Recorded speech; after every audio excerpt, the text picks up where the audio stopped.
অনেকে ভাবেন এই 3D ডিআইওয়াই ওয়াল ক্লক লাগানো অনেক কঠিন, ড্রিল লাগবে, মিস্ত্রি লাগবে। বাস্তবটা একদম উল্টো। এটা এত সহজ, একটা বাচ্চাও লাগাতে পারবে। স্টেপ 1, আপনার সাথে একটা রেডি ম্যাপ টেমপ্লেট ফ্রি পাবেন। ওটা দেয়ালে টেপ দিয়ে সেট করে নিন। গোল, এটাই আপনাকে পারফেক্ট শেপ দেবে। স্টেপ 2, ম্যাপে যেখানে যেখানে নাম্বার মার্ক করা আছে সেই জায়গাগুলোতে এক এক করে নাম্বার বসান। যেমন 1 যেখানে আছে সেখানে 1, 2 যেখানে আছে সেখানে 2। এইভাবে সব নাম্বার বসিয়ে দিন। কোনো আন্দাজ করতে হবে না, সব আগে থেকেই ঠিক করা আছে। স্টেপ 3, মাঝখানে একটা গোল জায়গা থাকবে, সেখানে ক্লক মেশিন বসাবেন। আপনার সাথে যে স্ট্রং হুক দেওয়া থাকবে ওটার পিছনে শক্ত আঠা আছে। নখ দিয়ে খুলুন, দেয়ালে লাগান, মেশিনটা হুকে বসিয়ে দিন।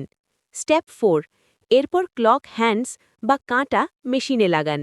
তারপর ব্যাটারি বসান, ব্যাটারিও ফ্রি পাচ্ছেন। স্টেপ 5, শেষে টাইম সেট করে দিন। ডান! আপনার ঘর এখন একদম অন্য লেভেলে।